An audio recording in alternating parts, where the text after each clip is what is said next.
بيكم في حلقه جديده مع جي شرف. النهارده حلقه جديده من سلسله اول كل حاجه، بس قبل ما نبدا الحلقه ما تنسوش تعملوا لي لايك وشير وسبسكرايب وفولو على الانستجرام، هنزلها لكم تحت. هاي مخرج نايس. هاي جي. النهارده سلسله اول كل حاجه هروح اعمل حاجه محتاجه يعني انرجي كتير جدا جدا جدا ومن الصبح بدري جدا جدا جدا. انا النهارده هشتغل في حضانه.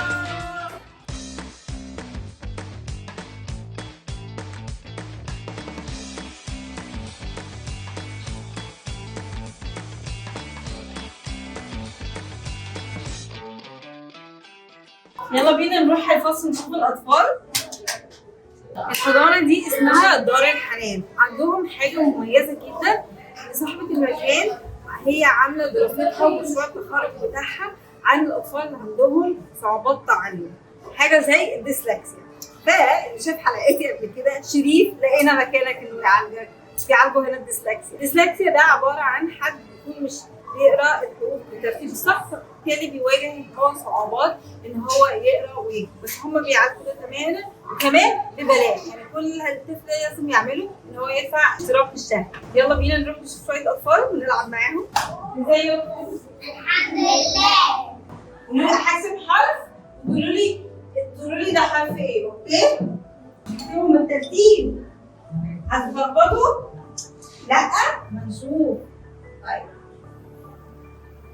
ده حرف ايه؟ سي. برافو شاطرين قوي. طيب حد يعرف يكتبه؟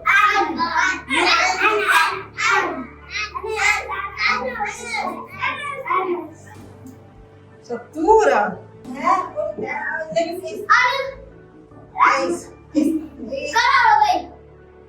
قولي كلمة تبدأ بحرف السي.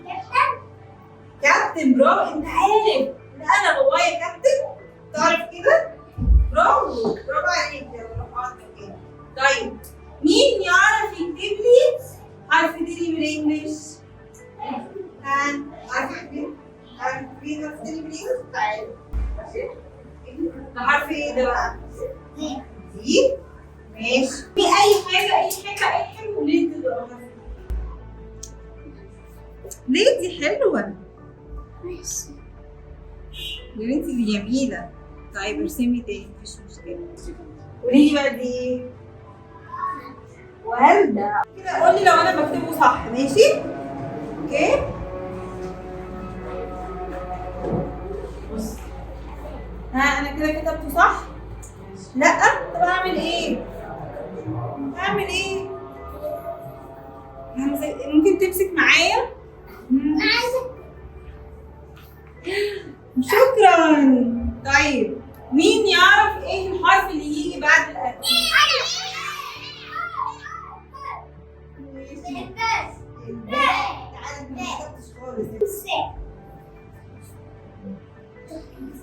ناقص نقطة. انت عايزة التاء؟ انت اشطر مني، شفتوا؟ قلت لكم ان انا مش شاطرة في العربي. طيب لا مفيش؟ حد عارف ايه؟ قوي ده انا وقت مش هتعرفوا. طيب شاطرين. طيب مين يقول لي في ايه بعد التاء؟ مين لسه ما كتبش؟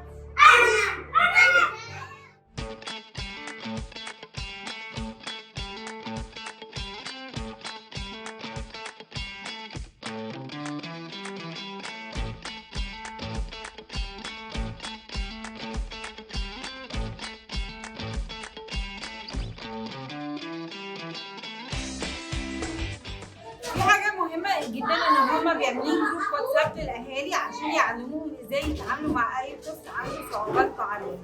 هما عندهم فترتين، فترة صباحية وفترة مسائية، بحيث لو اي اهالي بتشتغل يبقوا عارفين يراعوا الولاد بتاعتهم.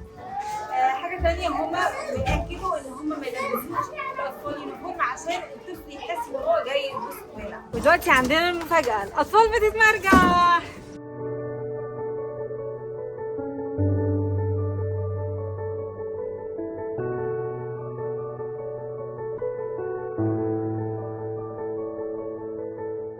في مشكله كبيره جدا بتقابلهم هنا، ودي اكتر حاجه بتبقى معطله للطفل، ان في اهالي كتير جدا بتبقى مش قادره تعترف ان اولادها ممكن يبقى عندهم مشكله، فبدل ما ان هم يأكسبتوا الموضوع ان هم يعرفوا ان لازم يتعالجوا، المشكله بتفضل تكبر تكبر تكبر عشان الاهالي نفسها رافضه الموضوع. اسمك ايه؟ أسماء. أسماء. جميله قوي. حاجه تانية مهمه جدا، هما مبيضين المكان كله بالابيض علشان الطفل ما يتشتتش لو هو مثلا عنده ADHD، ما يتشتتش ويعرف يركز، لان لو الاوضه فيها رسومات والوان كتيره هيعرف يركز فيها. معانا الاستاذه اكرام مسؤوله الماليه، ممكن تقولنا اكتر عن البرنامج احنا عندنا بنشتغل بطريقه صعوبات التعلم الاطفال العاديه كلها. عندنا اطفال بالفعل بيبقى عندها صعوبات، فدي بتشتغل معانا ما بتقفش مع الصعوبات، ما بتقفش. احنا شغالين معاهم في المستوى الذهني والعقلي بتاعهم، زي ما هم ماشيين معانا فاحنا بنشتغل معاهم، وبالقرار ربنا الحمد لله بالتوفيق بتمشي معانا وتشتغل كويس جدا. اما الاطفال اللي هم الاسوياء الذكيه بيتفوقوا فوق العاده. دي صعوبات التعلم عندنا حاجات بازل، عندنا حاجات يعني مكعبات، عندنا حاجات كتير بتساعدهم.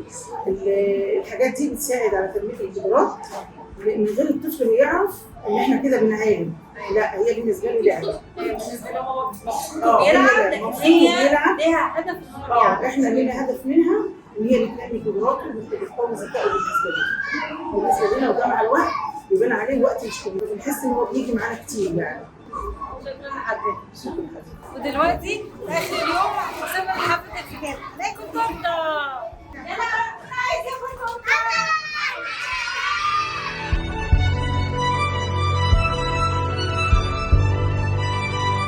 وبكده نبقى وصلنا لنهايه حلقتنا. انا لقيت مكاني وسط الاطفال هروح العب معاهم. باي.